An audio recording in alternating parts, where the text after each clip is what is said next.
मैं एक primitive mother society में ट्रैवल करता हूँ जहाँ विमेन डोमिनेंट होती हैं और यहाँ मेन को वेस्ट समझा जाता है जो सिर्फ विमेन के सहारे खा सकते हैं, जिस पर फीमेल ग्रुप लीडर मुझे ट्राइब से बाहर निकाल देती है क्योंकि मैं चिल्ड्रन पैदा नहीं कर सकता हूँ। लेकिन जैसे ही मैं वाइनस की मदद से सबसे मोटी फिश पकड़ कर लाता हूँ जिस पर सभी विमेन मुझे अलग नजर से देखने लगती हैं, और फिर जब वो अभी भी कुछ ग्रीन जिंजर फ्रूट्स के लिए आपस में लड़ती रहती हैं, मैं तब तक मेन को ग्रिल्ड फिश खिला चुका होता हूँ। और ये सब सिर्फ इसलिए होता है क्योंकि मेरे पास वो चीज होती है जो ये कभी समझ नहीं सकती हैं। मेरे दिमाग में 5000 ईयर्स की सिविलाइजेशन विजडम भरी होती है जिस पर उस समय डैम्प केव के अंदर फीमेल टीम लीडर मुझे डिस्गस्ट भरी नजर से देखती है और ये यान को ट्राइब छोड़ने का रास्ता दे देती है। वह बीच में एक पत्थर पर बैठती है टर्फ स्कर्ट पहने हुए जिस पर मैं अपने फिस्ट्स भींचता हूँ और हूँ, और मेरे पीछे एक दर्जन से ज्यादा मेल लोग खड़े रहते हैं। इस समय केव दो ग्रुप्स में बंट जाता है। एक तरफ उमुया के साथ खड़ी फीमेल क्लैन होती है जिनके लेदर स्कर्ट्स काफी अच्छी क्वालिटी के होते हैं, और दूसरी तरफ मेरे पीछे खड़ा मेल क्लैन होता है। वो सिर्फ वेस्ट पर हेम्प रोप बांधते हैं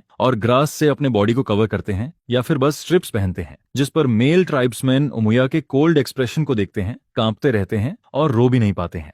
हर बार जब वो हंटिंग करते हैं वो प्री को हिट नहीं कर पाते, जिस पर उन्हें यूजलेस कहा जाता है कि तुम लोग कुछ नहीं जानते, तुम प्रैक्टिस भी नहीं कर सकते, तुम चिल्ड्रन भी पैदा नहीं कर सकते हो। और कुछ लोग जो रोज प्रैक्टिस करते हैं उन्हें भी ब्लेम किया जाता है कि वो ट्राइब के खाने में डिले कर रहे हैं। अगर तुम फूड भी नहीं ला सकते तो तुम्हारा कोई यूज नहीं है, निकल जाओ। उमुया की टोन ठंडी होती है और बाकी फीमेल क्लैंसमैन जो पॉरेज बना रही होती हैं वो भी कोल्ड तरीके से बिहेव करती हैं, जैसे उन्हें इससे भी ज्यादा नफरत हो। यह देखकर मेरी आंखें हल्की सी चमकती हैं क्योंकि मैं इस बैकवर्ड प्रिमिटिव एरा में ट्रैवल करके आया हूँ। इस दुनिया में विमेन ही सब कुछ होती हैं और मैट्रिनल सिस्टम बहुत ही स्ट्रांग होता है। लेकिन क्योंकि मैं एक ट्रेवर्सर हूँ मुझे इस सिस्टम की कमियां और डेंजरस अच्छे से पता होते हैं। यहाँ कोई टेक्नोलॉजी नहीं है, कोई वेपन्स नहीं है, सब कुछ बैकवर्ड होता है। लाइफ ऐसी होती है कि 3 दिन भूखे रहो और 9 बार खाना सोचो। लोग ट्री बार्क, जिंजर फ्रूट और बीस्ट मीट खाकर सरवाइव करते हैं। गाइज, अगर आप क्रिकेट फॉलो करते हो तो मेरे पास आपके लिए एक ग्रेट न्यूज है। इंडियन प्रीमियर लीग 2026 स्टार्ट हो गया है। मैं सारे मैचेस इस ऐप के थ्रू फॉलो करूंगा। इसमें सब कुछ एक ही जगह मिलता है, latest match schedule, live matches का कवरेज और अपनी स्पोर्ट्स नॉलेज से अर्न करने का मौका। एंड आईपीएल के स्टार्ट के लिए इस टीम ने कुछ अमेजिंग गिफ्ट्स प्रिपेयर किए हैं। पूरा टूर्नामेंट के दौरान कैश प्राइजेस और एप्पल टेक के गिवअवेज होंगे, एक परफेक्ट चांस अपना फोन अपग्रेड करने का। और यही नहीं, आईपीएल के दौरान सभी नए प्लेयर्स को उनके पहले 4 डिपॉजिट्स पर बोनस मिलेगा। पहली बार ऐसा हो रहा है और अभी आप मैक्सिमम 70,000 तक का बोनस ले सकते हैं।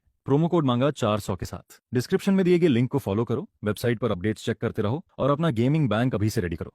अगर इस मैट्रिनल क्लैन का कोई फायदा है तो बस इतना कि यहाँ की विमेन काफी हेल्दी, फेयर और ब्यूटीफुल दिखती हैं, जिस पर अचानक एक आवाज आती है, congratulations to the host on awakening, और मेरे सामने patrilineal clan construction system activate हो जाता है। होस्ट सेंटर्ड सिस्टम मुझे गाइड करता है कि एक strong patrilineal tribal society build करनी है। साथ ही अवेकनिंग मॉड्यूल एक्सचेंज शॉप भी अनलॉक होता है। अब मैं जो भी काम पैट्रियार्की सोसाइटी के लिए बेनिफिशियल करता हूँ उससे मुझे अचीवमेंट्स और एक्सचेंज पॉइंट्स मिलते हैं, और उन पॉइंट्स से मैं स्टोर में कुछ भी एक्सचेंज कर सकता हूँ जो इस न्यू क्लैन को बिल्ड करने में मेरी हेल्प करता है। जैसे ही मेरे दिमाग में सिस्टम की आवाज गूंजती है मेरे होंठ हल्के से उठते हैं, जैसे मैं सोच रहा होता हूँ कि फाइनली टाइम आ गया है। लेकिन ट्राइब में रहना अब पॉसिबल नहीं होता क्योंकि इस दुनिया में कल्चरेशन होता है और विमेन की ब्यूटी भी इसी चीज और ब्लड कल्चरेशन की वजह से होती है। लेकिन वो मोया जो पैट्रियार्क होती है वह सबसे पावरफुल होती है, जिस पर मैं डिसाइड करता हूँ कि अब इस ग्रुप को दिखाना होगा कि रियल मास्टर कौन होता है। तभी मैं बोलने ही वाला होता हूँ कि पेट्रियार्क, अभी बहुत गर्मी है, बाहर ना फ्रूट्स हैं ना एडिबल प्लांट्स, क्या आप थोड़ा मर्सी नहीं दिखा सकती? ये यन को मत निकालिए, थोड़ा वेट कर लेते हैं। तभी मैं वूमोया से आर्ग्यू करने ही वाला होता हूँ कि फीमेल क्लैन में से एक लड़की सामने आती है जो मेरी ही उम्र की होती है, लगभग 18 साल की। उसका शरीर कमजोर होता है लेकिन वह काफी लाइवली और ब्यूटीफुल दिखती है। उसकी वाटरी आईज में हल्की सी नमी होती है। वह वो मुया से कहती है कि नहीं, उसे पनिश मत कीजिए। ये वही लड़की होती है जो बचपन से मेरे साथ बड़ी हुई है और बाकी विमेन की तरह मुझे मंकी नहीं समझती बल्कि एक बड़े भाई की तरह रिस्पेक्ट करती है। जिस पर मैं उसे रोकते हुए कहता हूँ, बस बहुत हो गया वो मुया, तुम्हें सिर्फ मुझे निकालना है तो इस छोटी लड़की को बीच में मत लाओ। मैं खुद ही ट्राइब छोड़ देता हूँ और इन सभी मेन को साथ लेकर एक नया ट्राइब बनाऊंगा। और मैं तुम्हें बता देता हूँ, मैं ऐसा ट्राइब बनाऊंगा जो तुम्हारे विमेन रूल्ड ट्राइब से 1000 गुना बेहतर होगा। मेरी आंखें चमकती हैं और मेरी आवाज सुनकर वो मोया पहले थोड़ी शॉक्ड होती है, फिर अचानक हंसने लगती है। उसका शरीर हल्का सा हिलता है लेकिन उसकी स्माइल ठंडी होती है, जैसे उसे कोई बड़ा जोक सुनाई दिया हो। वह मुझे देखती है जैसे मैं कोई मजाक हूँ। जिस पर कुछ फीमेल लोग गुस्से में मुझे इंसल्ट करती हैं कि एक आदमी होकर टीम लीडर से ऐसे बात करने की हिम्मत कैसे हुई, और कुछ हंसते हुए कहती हैं कि यह आदमी ना हाउस बनाना जानता है, न चिल्ड्रन संभालना और ना ही कुछ आता है, फिर भी ये कह रहा है कि यह उनसे 1000 गुना बेहतर ट्राइब बनाएगा। जिस पर वो कहती हैं,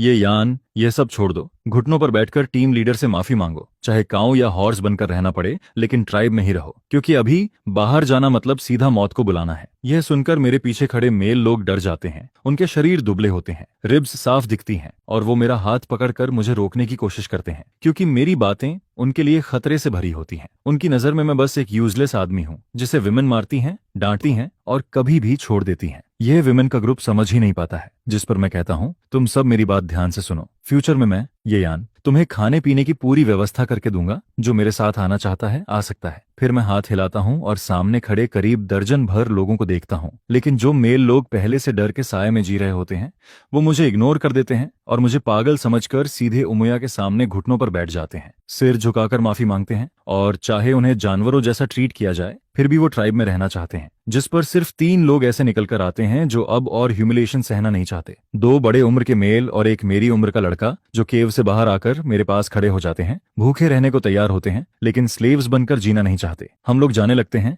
वो मेरे वर्ड्स पर पूरी तरह बिलीव नहीं करते, लेकिन उमैया के रशलेस बिहेवियर की वजह से अलग होने का फैसला कर लेते हैं। बाकी जो नील किए हुए लोग होते हैं, वो हमें डर और शौक भरी नजर से देखते हैं, जैसे हमने खुद अपनी मौत चुन ली हो। इसके बाद मैं बिना रुके सीधे केव से बाहर निकल जाता हूँ, और थोड़ी ही देर में पीछे से फुटस्टेप्स की आवाज आती है, जिस पर मैं मुड़कर देखता हूँ तो एबन्यो होता है। वो कुछ नहीं बोलता, लेकिन उसकी आंखों में इमोशंस भरे होते हैं, और वो मेरा हाथ पकड़कर मुझे लिसाई जियांगो देता है। मैं उन थोड़े से जियांगो को देखता हूँ जो उसने शायद छुपा कर रखे थे, क्योंकि मैट्रिलिनियल सोसाइटी में इन्हें ज्यादा वैल्यू नहीं मिलती। ये देखकर मैं कुछ देर के लिए इमोशनल हो जाता हूँ, समझ नहीं आता क्या बोलूं। जिस पर एबनी उदास चेहरे से कहता है, ये यान, तुम अभी इसे रख लो, मैं बाद में और जियांगो लेकर आऊंगा। मैं उसके सिर पर हाथ रखता हूँ और कॉन्फिडेंट स्माइल देता हूँ। कहता हूँ, टेंशन मत लो, मैं जरूर वापस आऊंगा। यह सुनकर उसके चेहरे पर सैडनेस आ जाती है, जैसे वो रोने वाला हो। वह कहता है, ये यनगे, तुम जरूर कर पाओगे। फिर वह अपने आंसू पोंछता है, खुद को संभालता है और गुड बाय कहकर चला जाता है। मैं उसकी पीठ को देखता हूँ और हल्की सी स्माइल देता हूँ, क्योंकि एबनी मुझ पर इतना ट्रस्ट करता है। उससे अब तमाए तो मैं उसे डिसअपॉइंट नहीं कर सकता। फिर मैं आगे देखता हूँ और सामने का सीन देखकर अचानक शॉक हो जाता हूँ। यहाँ तो कुछ भी बैरन नहीं है। ट्राइब के बाहर तो रिसोर्सेज की भरमार होती है। जमीन के नीचे जैसे गोल्ड छुपा हो, सामने बड़ी बड़ी फिश ग्रुप्स में तैर रही होती हैं। ट्रीज पर ह्यूज फ्रूट्स लटके होते हैं, और ये सब वो चीजें हैं जो फीमेल क्लैन हासिल नहीं कर पाती, लेकिन मैं इन्हें आसानी से ले सकता हूँ। जिस पर पीछे से आवाज आती है, क्या हम सच में मरने जा रहे हैं या किसी और ट्राइब में जाएंगे? लेकिन हर जगह हमें मंकी कहा जाता है, विमेन से कंपेयर करने लायक भी नहीं समझा जाता। फिर भी हम वापस जाकर उमैया के स्लेव नहीं बनना चाहते, क्योंकि हम भी मैन हैं। मैं इस समय रिवर के पास खड़ा होता हूँ और सोचता हूँ कि अब मैं फिश किंग बनूंगा। रिवर शॉल होती है और फिश उसमें फ्रीली स्विम करती हैं, क्योंकि मैट्रिनेल क्लैन की टेक्नोलॉजी बहुत बैकवर्ड होती है। वो फिश को कैच नहीं कर पाते, इसलिए ये फिश बिना किसी फियर के बड़ी और हेल्दी हो जाती हैं, और उनका मीट भी काफी टेस्टी होता है। अगर कोई एक फिश भी पकड़ ले तो नियर बाई ट्राइब्स उसे ट्रेड करके 3 मेल तक ले सकते हैं। जिस पर मैं डिसाइड करता हूँ कि अब मैं कुछ बड़ी फिश पकड़कर हमारी फूड प्रॉब्लम सॉल्व करूंगा। तभी उमहा मेरे पास आता है और पूछता है, ये यान, तुम क्या कर रहे हो? किस ट्राइब में ज्वाइन करने का सोच रहे हो? मैं उसे देखता हूँ, वह भी मेरी तरह सेम हालत में होता है, लेकिन उसकी आईज स्ट्रांग होती हैं और हमारा रिलेशन भी अच्छा होता है। मैं कहता हूँ, उमुहा, आओ मेरी हेल्प करो, मैं इस रिवर से फिश पकड़कर खाने वाला हूँ। और मैं नीचे बैठकर धीरे धीरे वाइनस से एक नेट बनाता रहता हूँ, जिसका साइज इतना होता है कि फिश उसमें आसानी से फंस जाए। यह सुनकर उमुहा शॉक्ड हो जाता है और कहता है, ये यान, तुम सच में पागल हो गए हो। हम लोग तुम्हें काफी देर से यहाँ कुछ करते देख रहे थे। हमें लगा तुम क्रेजी हो, इसलिए मैं बात करने आया, और तुम बोल रहे हो कि फिश पकड़ोगे। वो कहता है, फिश पानी में रहती है, उसकी स्पीड बहुत तेज होती है और वो स्लिपरी भी होती है, उसे पकड़ना इम्पॉसिबल है। मैंने खुद पूरे दिन एक फिश को फॉलो किया, तब जाकर मुश्किल से उसे टच कर पाया। मैं गारंटी देता हूँ कि हमारे पूरे ट्राइब में और आसपास के कई ट्राइब्स में भी कोई फिश को पकड़ नहीं सकता। यह सुनकर मैं रिवर के पास बैठा रहता हूँ। मेरे दिमाग में इरिटेशन चल रही होती है, कोई हेल्प करने वाला नहीं होता और ये सब मुझे ही करना पड़ता है। जिस पर मैं कहता हूँ, उमुहा, सीधी बात बताओ, मैंने कब तुमसे झूठ बोला है? अगर हेल्प करनी है तो करो, नहीं तो साइड हो जाओ। मैं अपना पसीना पोंछता हूँ और उमुहा का चेहरा डाउट से भरा होता है। वह पूछता है, क्या तुम सच में फिश पकड़ सकते हो? मुझे तो बिल्कुल बिलीव नहीं हो रहा, लेकिन अगर ये पॉसिबल हुआ तो टीम लीडर ने भी कभी इतना टेस्टी फूड नहीं खाया होगा। फिर वह मुझे सीरियस नजर से देखता है, क्योंकि हमारा रिलेशन हमेशा से अच्छा रहा है। उसने कहा कि मैंने उससे कभी झूठ नहीं बोला और सच में नहीं बोला। हर बार जब मैं हंटिंग पर जाता था, मैं बताता था कि कहाँ जियांगो और वाइल्ड वेजिटेबल्स मिलेंगे, और सच में वहां मिलते थे। जिस पर वो जितना सोचता है उतना ही कंफ्यूज्ड होता जाता है, और फिर आखिर में वह भी डिसाइड करके मेरे पास आकर बैठ जाता है। वो कहता है फिश हो या ना हो, मेन बात यह है कि हम बड़ी हैं। इस बार तेरी हेल्प कर देता हूँ, बाकी जो होगा देखा जाएगा। जिस पर मैं कुछ नहीं बोलता, एक तरफ तेंग वैन को फिक्स करता हूँ और दूसरी तरफ तेजी से काम करता रहता हूँ। आसमान धीरे धीरे येलो होने लगता है, टाइम कम होता जा रहा है और मुहा की हेल्प से काम की स्पीड भी बढ़ जाती है। थोड़ी दूर खड़े बाकी मेल लोग हमें देखते रहते हैं और कहते हैं कि ये यान सच में पागल हो गया है, ये क्या कर रहा है, ये तेंग वैन को ऐसे क्यों जोड़ रहा है, इसका कोई मतलब नहीं है। वो सोचते हैं कि मैं बस ट्राइब से निकाले जाने की बात एक्सेप्ट नहीं कर पा रहा, लेकिन उन्हें नहीं पता कि इस समय मेरा माइंड और क्लियर होता जा रहा है और मैं अंदर से बेटर फील कर रहा हूं। आखिरकार मेरे सामने एक बड़ा सा स्क्वायर नेट बनकर तैयार हो जाता है, जो 2 लोगों जितना ऊंचा और चौड़ा होता है। उसके चारों कोनों पर हैवी वेट लगा होता है और बीच में तेंग वान का स्ट्रांग जाल होता है। जैसे ही इसे रिवर में फेंका जाएगा, वेट नीचे सिंक करेगा और नेट फैल जाएगा। मैं उसे देखकर सेटिस्फाइड फील करता हूँ। ये काफी ड्यूरेबल होता है, इसे कई बार यूज किया जा सकता है। जिस पर उमुहा ब्लैंक फेस से उसे देखता है और कहता है, मुझे लगा तुम कुछ बड़ा कर रहे हो, लेकिन तुमने तो बस एक स्ट्रॉ मैट जैसा बना दिया, इसका क्या यूज है। मैं हल्की सी स्माइल देता हूँ और कहता हूँ, जल्दी क्या है, वेट करके देखो। फिर मैं नेट को फोल्ड करता हूँ, उसे पकड़कर रिवर के पास जाता हूँ और अचानक उसे पानी में फेंक देता हूँ। नेट परफेक्टली खुलता है, वेट उसे नीचे खींचता है, बबल्स ऊपर उठते हैं और वह रिवर के बॉटम में सेटल हो जाता है। मैं वहीं खड़ा रहता हूँ, हाथ में रोप पकड़कर, जिस पर उमुहा चिल्लाता है, तुम क्या कर रहे हो, इतनी मेहनत से बनाया था और तुमने उसे ऐसे ही पानी में फेंक दिया। उसका फेस रेड हो जाता है और वो गुस्से में मुझे देखता है, कहता है कि मुझे तुम्हारी हेल्प नहीं करनी चाहिए थी, लेकिन मैं बस उसे इग्नोर करता हूँ और कहता हूँ, जल्दी हेल्प करो। मेरे दिमाग में सिर्फ कैलकुलेशन चल रही होती है, हाथ लगातार रोप खींच रहा होता है। वेट के हिसाब से लगता है कि नेट में कुछ फंसा है, जिस पर उमुहा भी मजबूरी में हेल्प करने लगता है, लेकिन उसकी नजर मुझ पर ही रहती है, जैसे मौका मिलते ही मुझे डांटेगा। हम दोनों मिलकर नेट को खींचते हैं और आखिरकार उसे बाहर निकाल लेते हैं। मैं आगे बढ़कर देखता हूँ और जैसा मैंने सोचा था वैसा ही होता है। कई फिश नेट में फंसी होती हैं, आपस में उलझी हुई। मैं नेट के सामने बैठता हूँ, एक गहरी सांस लेता हूँ और जैसे ही नेट खोलता हूँ, एक बड़ी फिश मेरे चेहरे पर उछलकर लगती है। मैं नीचे गिर जाता हूँ, फेस से पत्ते हटाता हूँ और आंख खोलकर देखता हूँ, वहां 4 बड़ी फिश और 8 छोटी फिश होती हैं। बड़ी वाली फोरआर्म जितनी लंबी और बाउल जितनी मोटी होती हैं और छोटी वाली पाम जितनी। सबकी बॉडी चमक रही होती है, व्हाइट बेली और ब्लैक बैक के साथ, और ये खाने के लिए परफेक्ट होती हैं। मेरे होंठ ऊपर उठते हैं और उसी समय सिस्टम की आवाज आती है, कंग्रेचुलेशंस टू द होस्ट, आपने पहली बार क्लैन के लिए कंट्रीब्यूशन किया है। अचीवमेंट अनलॉक होता है और मुझे कंट्रीब्यूशन पॉइंट्स मिलते हैं, जिस पर मैं खड़ा होता हूँ और हल्की सी स्माइल देता हूँ, परफेक्ट स्टार्ट। तभी पीछे से उमुहा की आवाज आती है। वह शॉक्ड होकर नेट में उछलती फिश को देख रहा होता है और पूछता है, ये क्या है। मैं कैजुअली कहता हूँ, फिश, जिस पर वो कंफ्यूज होकर कहता है, फिश तो पानी में होती है, ये बाहर कैसे आई। मैं कहता हूँ, क्योंकि मैंने इसे पकड़ा है। वो और कंफ्यूज्ड हो जाता है, पूछता है कैसे पकड़ा, जिस पर मैं नेट की तरफ इशारा करता हूँ और कहता हूँ, इसे फिश नेट कहते हैं। वो और भी ब्लैंक हो जाता है, कहता है, तुमने इस स्ट्रॉ मैट से फिश पकड़ ली। मैं कुछ नहीं बोलता, बस नेट से एक बड़ी फिश उठाकर उसकी तरफ फेंक देता हूँ ताकि वो खुद फील करे। वो फिश को पकड़ता है, उसे अपनी आर्म्स में होल्ड करता है और शौक में उसे देखता रहता है, जैसे उसे समझ ही नहीं आ रहा कि ये रियलिटी है या इमेजिनेशन। और फिश उसके हाथ में तड़पती रहती है, जिस पर उसे फाइनली यकीन होने लगता है। जिस तरह वो फिश जिसे पकड़ने के लिए वो पूरा दोपहर भागता था, उसी तरह अब एबनी पागल हो जाता है। हाँ, ये सच में फिश है, ये फिश है, ये यान तुम पागल नहीं थे, जो तुमने कहा वो सच था, तुम तो जीनियस हो। जिस पर उमुहा एक्साइटमेंट में इधर उधर दौड़ने लगता है और चिल्लाता है कि मैं जीनियस हूँ। उसकी आवाज दूर तक जाती है और बाकी मेल लोग उसे सुनते हैं, जिस पर वो कहते हैं, एक और पागल हो गया, उमुहा तो पहले ठीक था, अब ये यान के साथ रहकर ये भी क्रेजी हो गया। लेकिन तभी एक क्लैंसमैन ध्यान से देखता है और कहता है, लगता है उमुहा और ये यान को रिवर के पास कुछ मिला है। यह सुनकर बाकी लोग तुरंत रिएक्ट करते हैं, क्योंकि उन्हें विमेन से कम खाना मिलता है और सारा हार्ड वर्क भी वही करते हैं। अब तो ट्राइब से भी निकाल दिए गए हैं, काफी टाइम से कुछ खाया नहीं है। जिस पर फिश का नाम सुनते ही उनके मुंह में पानी आने लगता है। फिर वो कहते हैं, मजाक मत करो, फिश बहुत रेयर होती है, हमारे ट्राइब के चीफ्स ने भी कम ही खाई है और हम मेन ने तो कभी देखी भी नहीं। कोई भी फिश पकड़ नहीं सकता, क्या तुम्हें लगता है ये यान पकड़ सकता है। वो खुद ही अपनी बात पर डाउट करते हैं। फिर उनमें से एक कहता है, मान लो अगर उन्होंने कुछ फूड पकड़ भी लिया तो हमने हेल्प नहीं की, तो हम कैसे खा सकते हैं, ये रूल्स के खिलाफ है। जिस पर दूसरा भी एग्री करता है कि बिना हेल्प किए दूसरों का खाना खाना सही नहीं है। इसी बीच वो रात बिताने के लिए कुछ स्टिक्स और लीव्स ढूंढ रहे होते हैं,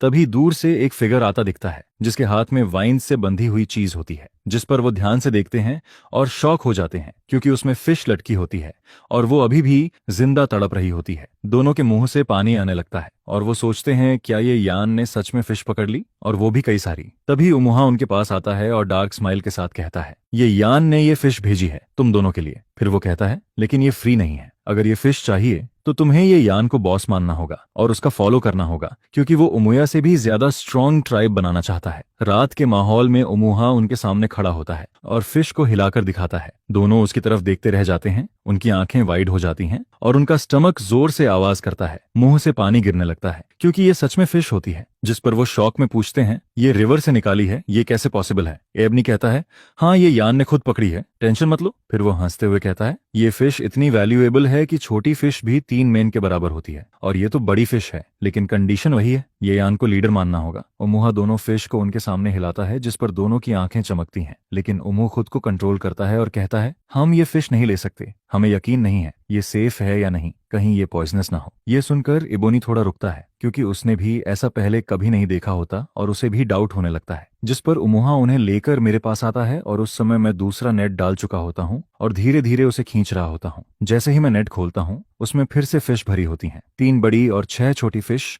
और बड़ी वाली अभी भी उछल रही होती है। सिस्टम फिर से एक्टिवेट होता है और मुझे कंट्रीब्यूशन पॉइंट्स मिलते हैं, जिस पर उमुली और उमुला दूर खड़े सब कुछ देखते हैं। उनकी आंखों के सामने मैं रिवर से फिश निकालता हूँ और उनका पूरा बिलीफ सिस्टम हिल जाता है। जो अभी तक इम्पॉसिबल लगता था, वो अब उनके सामने रियलिटी बनकर खड़ा होता है और वो समझ नहीं पाते कि ये सब कैसे हो रहा है। क्या ये पॉसिबल है मेरे गॉड? उमुला का फेस जलने जैसा फील करता है, और अभी अभी उसने पूछा था कि ये फिश खराब तो नहीं है, लेकिन अब उनके सामने ही कई फिश और पकड़ ली जाती हैं, जिस पर दोनों का मन करता है कि वहीं घुटनों पर बैठ जाएं और पास की चीज पकड़कर खुद को संभालें। अगर पॉसिबल होता तो वो वापस रूथलेस माउंटेन भाग जाना चाहते, क्योंकि उस समय उन्होंने तुरंत फिश पकड़कर नहीं खाई और अब ट्राइब से भी निकाल दिए गए हैं। जिस पर मैं काम फेस से मुड़कर देखता हूँ और पूछता हूँ, क्या उन्होंने एग्री किया? मैं उमुहा की तरफ देखता हूँ, जिसे मैंने फिश देकर उमुली और उमुला को कन्विंस करने भेजा था, लेकिन अब दोनों ना फिश ले रहे हैं ना कुछ बोल रहे हैं, बस ऑकवर्ड खड़े रहते हैं। जिस पर उमुहा सिर खुजाता है और कहता है, ये फिश लेना ही नहीं चाहते। ये सुनकर मैं इरिटेट हो जाता हूँ और कहता हूँ, फिश तो रिवर से निकली है, इसमें अच्छा बुरा क्या है? इतनी सिंपल चीज भी समझ नहीं आती। अभी मैंने यहीं पकड़ी है, फ्रेश है, फिर प्रॉब्लम क्या है? अगर छोटी लग रही है तो मत लो, जाओ जिंजर फ्रूट खा लो। मैं उन्हें इग्नोर कर देता हूँ, जिस पर अचानक दोनों के चेहरे बदल जाते हैं और वो रिस्पेक्ट से कहते हैं, ये यान नहीं, टीम लीडर ये यान, अब से आप ही हमारे लीडर हो, हम आपकी हर बात मानेंगे।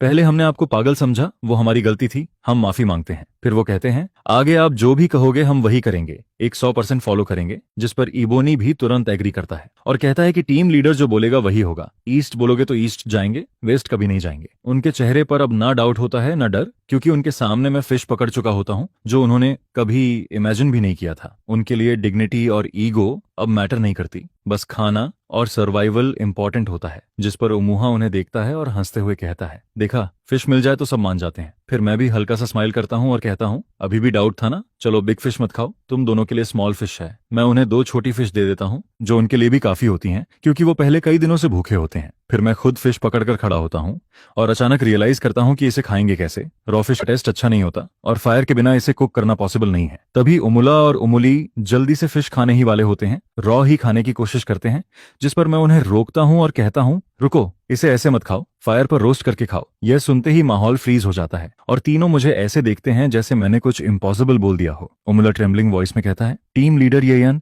हमने कहा था कि हम आपकी हर बात मानेंगे, लेकिन डिवाइन फायर बनाना पॉसिबल नहीं है। वो एक दूसरे को देखते हैं और डर जाते हैं, क्योंकि उनके लिए फायर गॉड्स का पावर होता है, जो कभी कभी स्काई से आता है और ट्रीज को जलाता है। कई ट्राइब्स डिस्ट्रॉय हो चुके होते हैं इससे। जिस पर वो कहते हैं, हम फायर को कंट्रोल नहीं कर सकते, ये डेंजरस है, इसे छेड़ना सही नहीं है। मैं उन्हें मने देखता हूँ और थोड़ा अनकंफर्टेबल फील करता हूँ, क्योंकि उनके लिए ये सब नया है। फिर मैं सोचता हूँ, फायर बनाना इतना भी मुश्किल नहीं है, बस सही टूल चाहिए। तभी सिस्टम मेरे माइंड में एक्टिवेट होता है और मुझे एक आइटम सजेस्ट करता है जो स्मॉल फ्लेम जनरेट कर सकता है, विंड प्रूफ भी है और आसानी से फायर क्रिएट कर सकता है। मैं तुरंत डिसाइड करता हूँ और एक्सचेंज पॉइंट्स यूज करता हूँ और अगले ही मोमेंट मेरे हाथ में एक छोटा सा ब्लैक बॉक्स आ जाता है, जो बाहर से स्टोन जैसा लगता है। मैं उसे हाथ में पकड़कर चेक करता हूँ, वो सॉलिड होता है और मुझे समझ आता है कि अब फायर बनाना पॉसिबल है। जिस पर युमुहा मुझे देखता है और कहता है, टीम लीडर येयान, ऐसी बातें मत करो, डिवाइन फायर डेंजरस होती है, इसे छेड़ना सही नहीं है, हम बस फिश खा लेते हैं, नहीं तो बाद में ये भी खराब हो जाएगी। एंग्री एबनुहा जलन के साथ बिना किसी बिटरनेस के परसुएट करता है, जिस पर वो कहता है कि मैं खाने में लीड नहीं लेता, अगर मैं नहीं खाऊंगा तो ये लोग भी पहले नहीं खाएंगे। ये सुनकर टीम लीडर येयान से कहा जाता है कि जल्दी खाओ, अब टाइम वेस्ट मत करो, यहाँ फिश है और क्या चाहिए। जिस पर एबनी ली और इमुला भी साइड से समझाने लगते हैं, अगर अभी खाओगे तो बाद में 100% रिग्रेट करोगे। जिस पर मैं हल्की सी स्माइल करता है। रॉ फिश की फिशी स्मेल सच में अनबेयरेबल लगती है। अगर ये बर्नट और ओनिली ग्रिल्ड फिश बन जाए तो बात ही अलग होगी। जिस पर वो कहता है कि सिंस तुमने ऐसा कहा है, अगर फिशबोन विंड का इशू ना होता तो इसे रिफ्यूज करना मुश्किल होता और मैं तो इसे पूरा का पूरा निगलने के लिए वेट ही नहीं कर पाता। फिर मैं पास में पड़ी सूखी घास को कलेक्ट करता है और उसे बर्न करने की तैयारी करता है। जिस पर टीम लीडर ये यान को देखते हुए बाकी लोग सोचते हैं कि क्या वो अभी भी सर्वाइवल के बारे में ही सोच रहा है, क्योंकि ऐसी हालत में वो खाना तक नहीं खा रहा है। सच में ये अजीब है। और ऊपर से कह रहा है कि हम रिग्रेट करेंगे।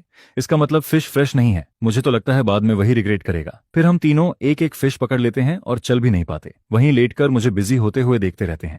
जिस पर मैं आखिरकार एक सॉफ्ट सॉइल वाली जगह ढूंढ लेता है और स्लेडर ब्रांचेस को जमीन में डीप इंसर्ट करता है। क्लर्ड स्टोन्स और आसपास के स्टोन्स से उसे घेरता है। फिर ड्राई ग्रास और बार्क रखता है, फायरवुड सेट करता है और फिर एक विंड प्रूफ लाइटर निकालकर उसे इग्नाइट करता है। जिस पर इस बेहद डार्क प्रिमिटिव एरिया में पहली बार फायर अपीयर होता है और एक नोटिफिकेशन आता है कि congratulations to the tree lord for completing the achievement Jurong shrine, और इसके साथ 20 कंट्रीब्यूशन पॉइंट्स मिलते हैं। इसके बाद मैं रिवर के पास जाकर फिश को कट करता है, उसके इंटरनल ऑर्गन्स निकालता है, उसे ब्रांच में फिक्स करता है और लाइटर को डिच फायर के पास ले जाता है। उसी समय उमुहा, जो हल्का स्वेटिंग कर रहा था, स्लीपी फेस के साथ उठता है और टॉयलेट जाने के लिए बढ़ता है। तभी अचानक उसे फायर दिखता है, जिस पर वो मुड़कर देखता है और डार्क नाइट में वहीं स्टंडेड रह जाता है। मेरे साइड फेस पर फायर की लाइट पड़ती है, जो प्रिमिटिव लोगों के लिए सबसे ज्यादा डरावनी चीज होती है। ये वही फ्लेम है जिसे वो गॉड और डिवाइन फायर मानते हैं। जिस पर उमुहा एक डिस्टॉर्टेड चीख निकालता है और डर के मारे जमीन पर गिर जाता है। उसकी आवाज सुनकर एबनी और उमुला भी जाग जाते हैं और जैसे ही वो दूर फ्लेम को देखते हैं, उनके चेहरे पर जिंदगी का सबसे बड़ा डर दिखाई देता है। वो सोचते हैं कि ये डिवाइन फायर है और येयान ने इसे स्काई से उतार दिया है, अब वो हमें मारने वाला है। जिस पर उनके दिमाग में ट्राइब की पुरानी लेजेंड्स फ्लैश होने लगती है और तीनों के चेहरे खराब हो जाते हैं। वो पैनिक में कहते हैं कि ये डिवाइन फायर है, हम सब मर जाएंगे, पूरा कॉस्ट सी ऑन मॉब फायर बन जाएगा, हर कोई मर जाएगा, हम तीनों भी मर जाएंगे। जिस पर डर के मारे उनका कंट्रोल भी खत्म हो जाता है। फिर मैं अपने हाथ में लाइटर की छोटी सी फ्लेम को देखता है और कैजुअली कहता है कि इसमें डाउट क्या है, ये तो बस एक छोटी सी फ्लेम है, इतना डरने की क्या जरूरत है। फिर मैं लाइटर को ऑन कर देता हूँ और कहता हूँ कि अब डरने की जरूरत नहीं है, डिवाइन फायर खत्म हो गया है। लेकिन तीनों मेरी बात इग्नोर कर देते हैं। जिस पर वो कहते हैं कि ये यान मजाक मत करो, डिवाइन फायर सोल्जर्स ग्रास और ट्रीज के साथ फैलते रहेंगे, सब लोग सी ऑफ फायर में मर जाएंगे, एंडलेस टॉर्चर झेलते हुए मरेंगे। कितने ट्राइब्स और कितने लोग इस कर्स की वजह से मर चुके हैं और तुम कहते हो डिवाइन फायर खत्म हो गया है, ये कौन मानेगा। जिस पर डर्टी मोली दर्द में रोने लगता है। डर्टी मोला और डर्टी मुहा भी फियर में कंट्रोल खो देते हैं। फिर मैं कहता हूं कि पीछे मुड़कर देखो, डिवाइन फायर सच में गायब हो चुका है। जिस पर मुल्ली डरते हुए भी धीरे से पीछे देखता है। वहां सिर्फ पिच ब्लैक डार्कनेस होती है, ना कोई फायर होता है और ना ही कोई चीखें सुनाई देती हैं। जिस पर वो स्क्वाट पोजीशन में ही कंफ्यूज्ड हो जाता है और बोलता है कि डिवाइन फायर सच में गायब हो गया है, क्या ये सच है। जिस पर डर्टी मुला और मुहा भी ट्रेमलिंग के साथ पीछे देखते हैं और पाते हैं कि वहां कोई हेल जैसा सीन नहीं है, बस डार्क ट्रेसेस ही हैं। फिर तीनों जमीन पर गिर जाते हैं और हैवी ब्रीदिंग करते हैं, जैसे उन्हें सेकंड लाइफ मिल गई हो। वो सोचते हैं कि क्या ये सब इल्यूजन था। जिस पर मैं उन्हें देखता है और फिर से लाइटर जलाता है और फ्लेम फिर से उनके सामने अपीयर हो जाता है। जिस पर वो थोड़ी देर काम होते हैं, लेकिन इंस्टेंटली उनका हार्ट बीट बढ़ जाता है और वो शॉक में कहते हैं कि अभी तो डिवाइन फायर गायब हो गया था, फिर ये वापस कैसे आ गया। उनके लेग्स वीक हो जाते हैं और वो भाग भी नहीं पाते। तीनों की हालत ऐसी हो जाती है कि वो रो भी नहीं पाते। जिस पर मैं कैजुअली कहता हूं कि अब तो यकीन हुआ, जिस डिवाइन फायर को तुम डिजास्टर मानते हो उसे मैं इजीली कंट्रोल कर सकता हूं। फिर मैं लाइटर को ऑन ऑफ करता है, फ्लेम कभी जलती है और कभी बुझ जाती है। जिस पर तीनों बिल्कुल स्टन्ड रह जाते हैं। जिस पर डर्टी मूली शॉक्ड फेस के साथ कहता है कि तुम डिवाइन फायर को कंट्रोल कर सकते हो, ये कैसे पॉसिबल है, ये तो सिर्फ गॉड्स के पास होता है। जिस पर डर्टी मुहा डर के मारे सिर हिलाता है और कहता है कि ये इम्पॉसिबल है, बिल्कुल इम्पॉसिबल है, ये हो ही नहीं सकता, ये पॉसिबल ही नहीं है, कॉमन सेंस तक नहीं है। जिस पर डर्टी मुल्ला मेरे हाथ में जलती फ्लेम को घूरता है और आधी आंख भी खोलने की हिम्मत नहीं करता है। जिसे वो लोग वीक गॉड की डिवाइन फायर मानते हैं, वही एक्चुअली मेरे कंट्रोल में है। जिस पर जब तीनों शॉक में खड़े रहते हैं, मैं फिर से लाइटर जलाता हूँ, झुककर हुक फायर में फ्लेम लगा देता हूँ और फिर वो तीनों बस मुझे फिश ग्रिल करते हुए देखते रहते हैं। फिर जब ग्रिल्ड फिश रेडी हो जाती है, मैं ब्रांच को बाहर निकालता हूँ और उस बर्नट और ऑनिली ग्रिल्ड फिश को देखकर एक्साइटमेंट फील करता है। सिंस यहाँ आने के बाद से मैं सिर्फ सॉर जिंजर फ्रूट और वाइल्ड वेजिटेबल्स खा रहा था, जो निगलना भी मुश्किल था। जिस पर अब फाइनली ग्रिल्ड फिश खाने का मौका मिलता है और दिल में अलग ही फीलिंग आती है। लेकिन फिर भी ग्रिल्ड फिश थोड़ा प्लेन लगती है, जिस पर मैं दिन में मिले डर्टी जिंजर फ्रूट को स्क्वीज करके उसके ऊपर डालता हूँ, जिससे उसका टेस्ट और रिच हो जाता है, और फिर मैं बड़े मजे से उसे खाने लगता हूँ। जिस पर साइड में खड़े तीनों प्रिमिटिव लोग उसकी फ्रेग्रेंस सूंघते हैं और बिल्कुल स्टंडेड रह जाते हैं। वो सोचते हैं कि ये क्या कर रहा है, हमारी वीक डिवाइन फायर का यूज करके फिश को रोस्ट कर रहा है, और ये कैसी स्मेल आ रही है। जिस पर एबनी उमुला मेरी हाथ की फिश को देखता है, उसकी आंखें सीधी हो जाती हैं और वो पूछता है कि ये क्या है, इतनी अच्छी स्मेल क्यों आ रही है। टीम लीडर यान, तुम क्या खा रहे हो? एबोनी भी केयरफुली पूछता है, लेकिन उसकी अटेंशन पूरी तरह उस फ्रेग्रेंस पर चली जाती है जो अभी के डिवाइन फायर के डर से भी ज्यादा स्ट्रांग है। जिस पर मैं फिश चबाते हुए कैजुअली बोलता हूँ, और उमुला अचानक रियलाइज करता है, ट्रेम्बलिंग फिंगर से ग्रिल्ड फिश की तरफ इशारा करता है और कहता है, टीम लीडर, क्या आपने डिवाइन फायर सिर्फ फिश को टेस्टी बनाने के लिए जलाया? जिस पर मैं सिर हिलाता हूँ और तीनों फिर से शॉक्ड हो जाते हैं। सिर्फ टेस्ट के लिए डिवाइन फायर का यूज किया गया है। जिस पर वो मेरी तरफ देखते हैं और उनके एक्सप्रेशन में ऑन और फियर दोनों आ जाता है। जिस पर उन्हें महसूस होता है कि इस फिश में ना स्केल्स हैं, ना बैड स्मेल, ना इंटरनल ऑर्गन्स, सिर्फ सॉफ्ट फिश मीट है, और मुहा तो ग्रीड में पूरी तरह फंस जाता है। फिर कैजुअली कहता हूं कि अगर तुम लोग नहीं खाते तो मुझे ब्लेम मत करना, और मैं अपने मुंह से एक फिश बोन निकालता हूं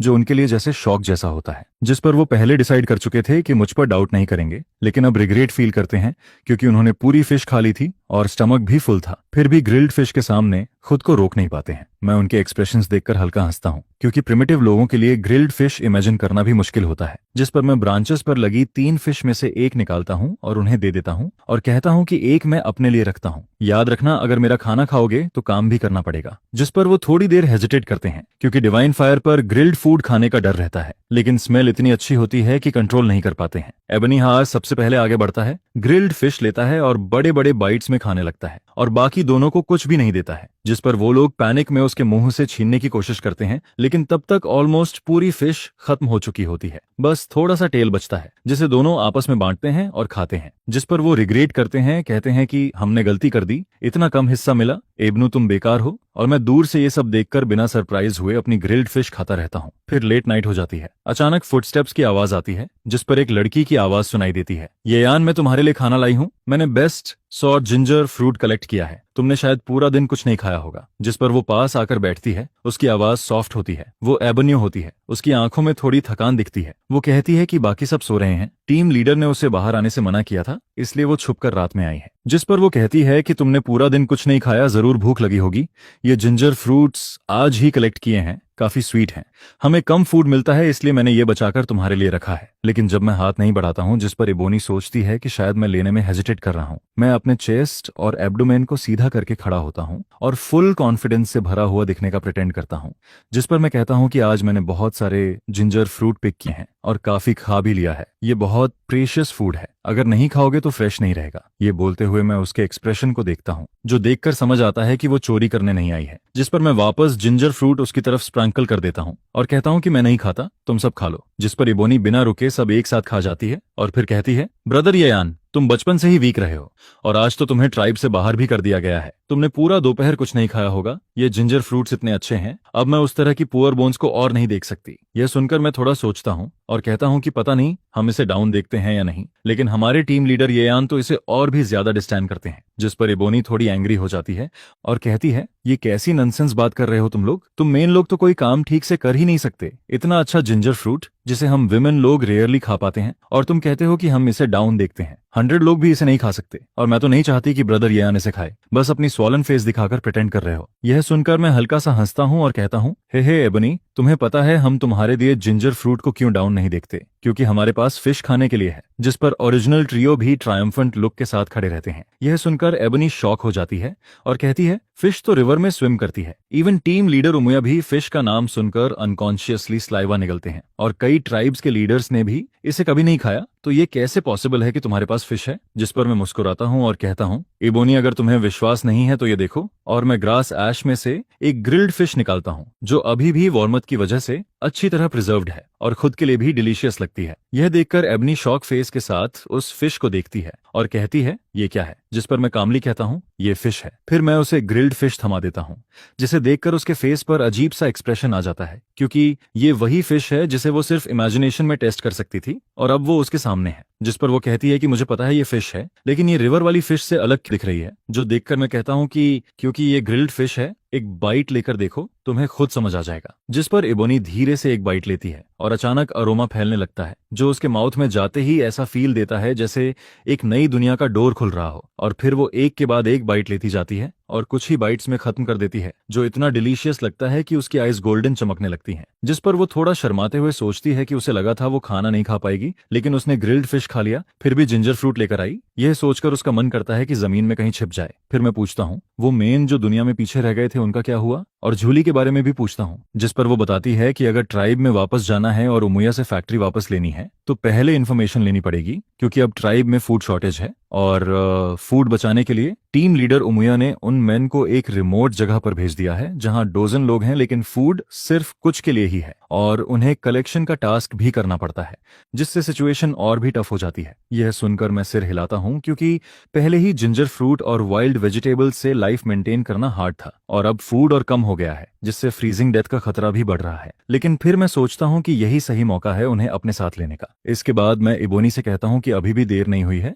आज रात आओ और मेरे साथ कुछ फिश ले जाओ। जिस पर मैं उठता हूं और रिवर के पास जाता हूं जहां मैंने फिश ब्रांचेस से सिक्योर करके रखी होती है, क्योंकि ये फिश बहुत वैल्यूएबल चीज है। नियर बाय ट्राइब्स के लोगों ने इसे कभी नहीं खाया, इसलिए कुछ भी काटो तो छुपा कर रखना पड़ता है। जिस पर इबोनी फिश लेकर कहती है कि आज की फिश बहुत डिलीशियस है, थैंक यू, तुम्हें खुद को प्रोटेक्ट करना चाहिए ताकि तुम सरवाइव कर सको, मैं फिर तुमसे मिलने आऊंगी। यह सुनकर मैं साइलेंट हो जाता हूँ, क्योंकि वो सोचती है कि मैंने ये फिश कहीं से कट करके लाया हूँ, जो मुझे अंदर से थोड़ा अनबेयरेबल लगता है। जिस पर मैं सोचता हूँ कि अब इबोनी को दुनिया दिखाना जरूरी है और मैं कहता हूँ इबोनी, मैं एक ऐसा ट्राइब बनाना चाहता हूँ जो तुमसे 10,000 गुना स्ट्रॉन्ग और लाइट हो। जिस पर वो बिलीव नहीं करती, तो मैं कहता हूँ कि मेरे साथ चलो। यह सुनकर इबोनी मुझे सीरियस एक्सप्रेशन के साथ देखती है और कहती है, ब्रदर यान, मुझे नहीं लगा था कि तुम अभी भी ट्राइब बनाने के बारे में सोच रहे हो। क्या तुम्हें सच में इतना बड़ा शौक लगा है? यह कहते हुए उसके दिल का सैडनेस बाहर आने लगता है, क्योंकि क्लैन ने कहा था कि मुझे ट्राइब से इसलिए निकाला गया क्योंकि मैं उसे सह नहीं पाया, लेकिन वो कभी इसे बिलीव नहीं करना चाहती थी। फिर भी अगर बिना रीजन के ऐसी बात कही जा रही है तो कुछ तो होगा। यह सोचकर वो मुझे पिटी वाली नजर से देखती है, जो देखकर मेरे दिमाग में ब्लड तेजी से दौड़ने लगता है और मैं कुछ भी एक्सप्लेन नहीं करता, बस सीधे उसका हाथ पकड़ लेता हूँ और रिवर की तरफ चलने लगता हूँ। जिस पर उसका फेस रेड हो जाता है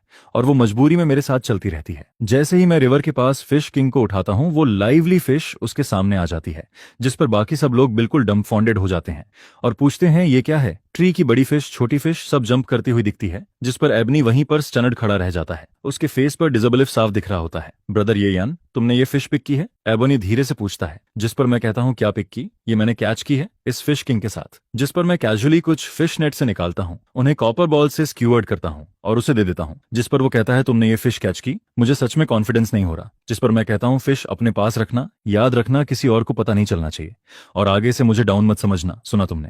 और मैं धीरे से एबनू के हेड पर टैप करता हूँ, जिस पर वो एक हाथ में बड़ी फिश पकड़ता है और उसकी खुशी और सरप्राइज वाली एक्सप्रेशन अचानक वापस आ जाती है, जैसे उसे होश आता है और वो मेरे हेल्दी हीट कलर और हैंडसम फेस को देखता है। जिस पर इबोनी ब्लश करने लगता है और मैं स्मर्क करते हुए कहता हूँ, अगर ज्यादा टायर्ड फील कर रहे हो तो आज रात यहीं रुक भी सकते हो। ये सुनकर उसका फेस तेजी से रेड होने लगता है, उसकी आईज इधर उधर देखने लगती हैं, उसे समझ नहीं आता कहाँ देखे, और वो ऑकवर्ड सा बिहेव करने लगता है, जिस पर मुझे अंदर से हंसी आती है और लगता है जैसे मैं कुछ नॉटी कर रहा हूँ। भले ही प्रिमिटिव लोग इस तरह की चीजों में ओपन होते हैं, लेकिन एबनी अभी भी एक छोटी गर्ल है, इसलिए थोड़ा शय फील करता है। फिर मैं सोचता हूँ कि उसे रुकने को कहना बस मजाक था, क्योंकि अगर अभी जाना भी हो तो बस एक आफ्टरनून का ही रास्ता है और मेरे मेन शेल्टर में सिर्फ एक जगह है, कोई प्राइवेट रूम भी नहीं है। जिस पर एबनो अपना सिर झुका लेता है और अपनी टोज को देखने लगता है और धीरे से कहता है, हाँ लेकिन मैं अभी बहुत छोटा हूँ, जब मैं थोड़ा बड़ा हो जाऊंगा, जब मैं टीम लीडर उमुया की एज का हो जाऊंगा। यह सुनकर मैं सोच में पड़ जाता हूँ, क्योंकि सच में एबनो अभी ग्रो नहीं हुआ है, फिर भी वो ऑलरेडी एक वेल नोन ब्यूटी है, लेकिन उसे उस एज तक वेट करना पड़ेगा। जिस पर वो खुद अपनी बात से ऑकवर्ड फील करने लगता है और उसकी बातों में कुछ अजीब मीनिंग आने लगता है। तभी अचानक मुझे होश आता है और तब तक एबन जा चुका होता है। जिस पर मैं दूर आसमान की तरफ देखता हूँ, जैसे खो गया हूँ। फिर तुरंत ओरिजिनल ट्रायो को हाउस बनाने का ऑर्डर देता हूँ, क्योंकि अब मुझसे वेट नहीं होता, बिल्कुल भी वेट नहीं होता, और मैं जल्दी से चेस शॉप में जाकर सो जाता हूँ। अगले दिन ट्राइब के साउथ वेस्ट में फ्रीजिंग स्नो के बीच येलो फेस वाले मैन चुप रहते हैं, एक वर्ड बोलने की भी ताकत नहीं होती, और वहां का एनवायरनमेंट डार्क, डैम्प और कोल्ड होता है। जो लोग कल मेरे साथ नहीं आए थे, वही लोग अब डेड स्किन और टायर्ड फेस के साथ खड़े रहते हैं, जिस पर उन्हें कलेक्शन टास्क भी करना पड़ता है और उनका फूड भी हाफ कर दिया गया है। जिस पर उनमें से एक आदमी जो क्रॉस लेग्ड प्रैक्टिस कर रहा होता है, वो पेन में आवाज निकालता है एबनी एबनी वो पागल हो गया है। यह सुनकर बाकी लोग उसे हिलाने की कोशिश करते हैं, जिस पर वो आदमी अचानक आइज खोलता है। उसकी आइज ब्लड शॉट होती हैं। वो तेज सांस लेता है, स्वेट से भीगा हुआ होता है और ऑलमोस्ट मर ही जाता है। यह देखकर एबनू डर जाता है, क्योंकि अगर वो न्यू गॉड में वापस चेंज नहीं करता तो वो भी बाकी कल्टीवेटर्स की तरह मर जाता। और वो कहता है, हम मेन लोग विमेन जितने अच्छे नहीं हैं, हम उतनी फास्ट कल्चरेशन नहीं कर सकते। इतने टाइम से प्रैक्टिस कर रहे हैं, फिर भी उतना रिजल्ट नहीं मिलता जितना उन्हें एक दिन में मिल जाता है। यह सुनकर आसपास के मेन गुस्से में बोलते हैं, इतने लोग मर चुके हैं, फिर भी तुम्हें समझ नहीं आता, तुम अभी भी प्रैक्टिस कर रहे हो। जिस पर एबोनी हल्की हंसी के साथ कहता है, अगर प्रैक्टिस नहीं करेंगे तो क्या डेथ का वेट करेंगे? ऐसे ही जीते रहेंगे तो एंड फिक्स है। इससे बेहतर है फाइट करते हुए मरें। जिस पर वो सबको देखता है, क्योंकि वो सबसे बड़ा और रिस्पॉन्सिबल है। भले ही उसकी कल्चरेशन स्पीड विमेन से कम है, लेकिन मेन में सबसे फास्ट है। और अगर वो स्ट्रांग नहीं बनेगा तो फूड कैसे लाएगा और उन ब्रदर्स का सामना कैसे करेगा जो उसे लीडर मानते हैं? वो काफी टाइम से प्रैक्टिस कर रहा है, फिर भी फर्स्ट रियलम में ही है। उसकी स्ट्रेंथ और वाइटलिटी थोड़ी बढ़ी है, लेकिन ट्राइब की ऑलमोस्ट सारी विमेन सेकंड और थर्ड रियलम में है और एक हाथ से भी मेन को हरा सकती हैं। टीम लीडर उमुया तो फोर्थ रियलम में है एंड इवन छोटी एबनी भी उससे आगे है। जिस पर इबोनी अपने हाथ को एक्साइटमेंट में हिलाता है और कहता है, क्यों हम सब ह्यूमन हैं, फिर भी मेन को इतना स्ट्रगल करना पड़ता है। चलो अब टाइम हो गया है, आज के कलेक्शन मिशन के लिए निकलते हैं। जिस पर वो अपनी टायर्ड बॉडी को ड्रैग करता हुआ केव स्कूल की तरफ चलता है और बाकी लोग कहते हैं, अगर ऐसा ही चलता रहा तो हम ज्यादा दिन नहीं जी पाएंगे, बस टाइम की बात है। लेकिन हम क्या कर सकते हैं, इसके अलावा कोई रास्ता नहीं है। फिर वो कहते हैं, काश कोई गॉड हमारे पास फूड लेकर आए और कहे कि बस उसे फॉलो करो और कभी फूड की चिंता नहीं करनी पड़ेगी। जिस पर सब लोग वीक स्माइल करते हैं और कहते हैं शायद ये पॉसिबल नहीं है। तभी अचानक कोई आवाज आती है, अरे अरे देखो कौन आया है, नोबल और ऑलमाइटी येयान पैट्रियार्क की पावर से ये उमुहा अंकल तुम्हारे लिए फूड लेकर आया है। जिस पर केव के बाहर सनलाइट में अनसरी में एक स्माइलिंग एबनी खड़ा होता है, जिसके एक हाथ में फिश होती है और दूसरे हाथ में भी फिश होती है। उसका राइट हैंड डोर पर खड़ा रहता है और यह देखते ही सब लोग जैसे एकदम से शॉक और कंफ्यूजन में चले जाते हैं। जिस पर पूरा माहौल ही थोड़ा ब्लैंक सा लगने लगता है। तभी उमुहा आता है और सबकी नजर अचानक से इबोनी पर टिक जाती है, जिसका फेस चमक रहा है और बॉडी भी काफी स्ट्रांग और वेल बिल्ट लगती है, जिसे देखकर सबके चेहरे पर डिसबिलीव और डाउट साफ दिखाई देता है। जिस पर सब पूछते हैं, उमुहा तुम और एबनॉय तो उमुला छोड़कर गए थे ना, क्या तुम्हें ट्राइब से निकाल दिया गया था? फिर तुम इतने अच्छे कैसे दिख रहे हो? क्या तुम्हें कोई अच्छा ट्राइब मिल गया? यह सुनकर सब लोग उसके आसपास इकट्ठा हो जाते हैं, जिनके चेहरों पर जेलसी और क्यूरियोसिटी दोनों साफ झल रही होती है और उनके दिमाग में सिर्फ एक ही बात चल रही होती है कि उमुहा को कोई अच्छा ट्राइब मिल गया है। जिस पर उमुहा थोड़ा एटीट्यूड में कहता है, हम सिर्फ अच्छा ट्राइब नहीं बल्कि दुनिया का बेस्ट ट्राइब एंड ट्राइब है। और यह बोलते हुए वो प्राउडली मुस्कुराता है और फिर आगे कहता है, और वो ट्राइब तुम्हें भी एक्सेप्ट करने को रेडी है, मैं यहाँ उसी के लिए आया हूँ। यह सुनकर सबकी आंखें चमकने लगती हैं और वे एक्साइटेड होकर पूछते हैं, सच में ऐसा भी कोई ट्राइब है जो हमें एक्सेप्ट करेगा? उमुहा तुम मजाक तो नहीं कर रहे? जो तुम बोल रहे हो वो सच है ना? जिसके जवाब में उमुहा कामली कहता है, डोंट वरी, बिल्कुल रेडी हैं। टीम लीडर पहले ही तुम्हारी सिचुएशन समझ चुका है, तो तुम लोग बस रिलैक्स रहो और खुश रहो। और ये कहते हुए एबनी हल्का सा हंसता है। इसके बाद वह बताता है कि आज सुबह मैंने उसे उन लोगों के पास भेजा था जो पहले हमारे साथ नहीं गए थे और उसका काम था उन्हें कन्विंस करना। जैसा मैंने कहा था, उमुली और उमुराजे को भी साथ लाना है और हाउस केव बनाना है। जिस पर वह कैजुअली जोड़ता है, कल हमने अच्छा खाया पिया तो आज थोड़ा काम भी करना पड़ेगा। फिर उमुआ थोड़ा मिस्टीरियस टोन में कहता है, हमारा ट्राइब नदी के किनारे है, ज्यादा दूर नहीं, बस हमारे ट्राइब के एज पर ही है। यह सुनकर सब लोग कंफ्यूज्ड हो जाते हैं और तभी वह जोर से बोलता है, और हमारे टीम लीडर हैं नोबल और पावरफुल येयान। यह सुनते ही सबका एक्साइटमेंट तुरंत खत्म हो जाता है और माहौल अचानक से ठंडा पड़ जाता है। येयान? वही येयान? क्या वो वही नहीं जो शौक सहन नहीं कर पाया था? कोई कहता है। जिस पर दूसरा बोलता है, हाँ, कल वही खाना सर्व कर रहा था और उमुया टीम लीडर को थ्रेटन भी कर रहा था और कुछ ट्राइब बनाने की बात कर रहा था। फिर सब हंसते हुए कहते हैं, एक आदमी ट्राइब कैसे बना सकता है? ये पॉसिबल ही नहीं है। और यह सोचकर सब डिसअपॉइंटेड हो जाते हैं और डिसाइड करते हैं कि वे फिर से बाहर जाकर रिसोर्सेज कलेक्ट करेंगे। जिस पर उमुहा हल्की मुस्कान के साथ कहता है, तुम लोग बिलीव नहीं करते, लेकिन टीम लीडर येयान ने मुझे खाना लेकर आने को कहा है। अगर खाना चाहिए तो तुम्हें उसके ट्राइब में ज्वाइन करना होगा। और यह कहते हुए वह अपने होंठों को थोड़ा ऊपर उठाता है। जिस पर कोई बोलता है, कल तुम लोग सिर्फ 4 थे, 4 लोग क्या ही कर लेंगे? अगर तुम जिंजर फ्रूट और वाइल्ड वेजिटेबल्स भी लाओ तो भी कुछ खास नहीं होगा। यह सुनकर सब एक दूसरे को देखते रहते हैं। तभी अचानक उमुहा कहता है, रुको, ये देखो, ये फिश है। और यह बोलते हुए वह अपने हाथ में पकड़ी हुई चीज दिखाता है, जिसकी लंबाई उसके दोनों फोरआर्म्स जितनी होती है, जिसे देखकर सब हैरान रह जाते हैं, क्योंकि बचपन में उन्होंने सिर्फ छोटी सी फ्राई देखी थी जो मुश्किल से उंगली जितनी होती थी, लेकिन उसका टेस्ट सबसे बेस्ट था जो उन्होंने कभी खाया था। ऐसे में इतनी बड़ी फिश देखकर सबके दिमाग में डिसबिलीफ छा जाता है। कोई कहता है, ये कैसे पॉसिबल है? क्या टीम लीडर ने सच में ये खाया होगा? जिस पर कुछ लोग कहते हैं, उमुहा ये यान के साथ फिश पकड़ने गया था, ये मजाक है क्या? और सब उसी डायरेक्शन में देखते रहते हैं जहां उमुहा इशारा कर रहा होता है। उमुहा के हाथ में वो बड़ी फिश अभी भी लटकी रहती है, जिसकी बॉडी रूट्स और वाइनस में फंसी हुई होती है, और उसका साइज देखकर सब कंप्लीटली शॉक्ड हो जाते हैं। ये सच में फिश है? ये कैसी फिश है? वे हैरानी से कहते हैं। कई दिनों से प्रॉपरली कुछ न खाने वाले लोग बस उन दो बड़ी फिशेस को घूरते रहते हैं और उनके गले में पानी अपने आप भरने लगता है। सच में ये फिश है? एबनियो सच में फिश पकड़ सकता है? ये कैसे पॉसिबल है? सब हैरानी से सांस लेते हुए कहते हैं, ये खाना है, ये सच में खाना है। कुछ आदमी एक्साइटेड होकर कहते हैं,